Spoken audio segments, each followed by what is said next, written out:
Consequently, on the 13th day of the 12th month, that is the month of Adar, the king's edict and his law drew near to be carried out. On that day, the enemies of the Jews had hoped to overpower them. But contrary to expectations, the Jews gained the upper hand over those who hated them. Jews assembled in their cities throughout all the provinces of King Ahasuerus in order to lay hands on those seeking their harm. No one was able to stand against them, for fear of them had fallen on all the peoples. Even all the administrators of the provinces, the officers and governors, and those doing business for the king helped the Jews. For the dread of Mordecai had fallen on them. Mordecai was prominent at the palace, and his fame spread throughout all the provinces. The man Mordecai was growing even more powerful. Jews struck down all their enemies with the sword, killing and destroying, and they did whatever they wished to those who hated them. In the citadel at Shushan, the Jews killed and destroyed 500 people, including Parshandatha, Dalphon, Aspatha, Paratha, Adelia, Aradatha, Parmashata, Arsai, Aridai, and Vezatha, the 10 sons of Haman, the son of Hamadatha, the enemy of the Jews. They slew them, but did not lay their hands on the plunder. On that day, the number of those that were killed in the citadel at Shushan was brought to the king's attention. Then the king said to Queen Esther, "The Jews have killed them, this 500 men in the citadel of Shushan, including Haman's 10 sons. What have they done in the rest of the king's provinces? Now, what is your request? It shall be granted to you. What other petition do you have? It shall be done." If it please the king, Esther said, let the Jews in Shushan be allowed to carry out today's edict tomorrow also, and let Haman's 10 sons be hanged on the gallows. The king commanded this to be done. A decree was issued in Shushan, and they hanged Haman's 10 sons. The Jews in Shushan gathered together on the 14th day of the month, Adar, and they killed 300 men in Shushan, but they did not put their hands on the plunder.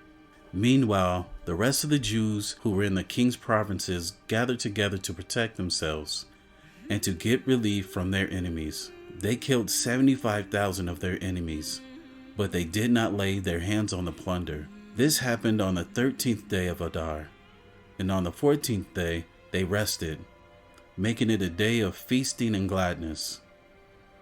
But the Jews that were in Shushan had assembled on the 13th, and on the 14th, and on the 15th they rested, making it a day of feasting and gladness. That is why the rural Jews, those living in unwalled villages, make the 14th day of the month of Adar a day of gladness and feasting, a day of sending presents of food to one another. Mordecai recorded these events, and he sent letters to all the Jews throughout the provinces of King Ahasuerus, both near and far, urging them to celebrate the 14th and the 15th days of Adar every year, as the days when the Jews got relief from their enemies, and as the month when their sorrow turned into joy, and their mourning into celebration. These were the days of feasting, celebration, and sending presents of food to one another, and giving gifts to the poor. So the Jews agreed to continue the commemoration they had begun, and do what Mordecai had written to them. For Haman, son of Hamadatha, the Agagite, the enemy of all the Jews, had schemed against the Jews to destroy them, and had cast the pur, that is, the lot, to ruin and destroy them. But when it came to the king's attention, he issued a written edict that the wicked scheme of Haman had devised against the Jews should come back on his own head, and that he and his sons should be hanged on the gallows. For this reason, these days were called Purim, from the word pur.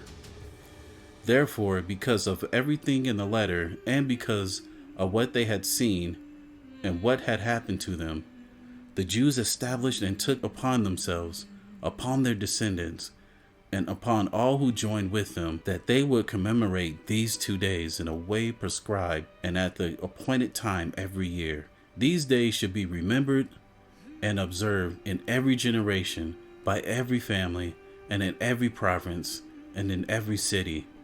These days of Purim should not fail from among the Jews, nor the remembrance perish from their descendants. Then Queen Esther, the daughter of Abihail, and also Mordecai the Jew, wrote with full authority to confirm the second letter of Purim.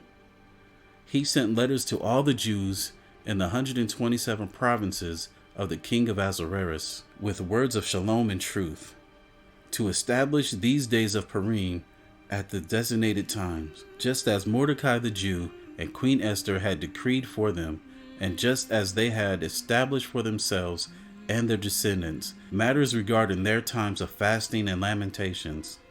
Esther's command confirmed these regulations about Purim, and it was written into the records. Now, King Ahasuerus imposed a tribute upon the entire land, even to the coastlands of the sea. All the acts of his power and might, along with the full account of the greatness of Mordecai and the story of how the king promoted him, are they not written in the book of Chronicles of the kings of Media and Persia? For Mordecai the Jew was second only to King Ahasuerus, preeminent among the Jews, and held high esteem by the multitude of his people. He sought their good and spoke for the welfare of his descendants.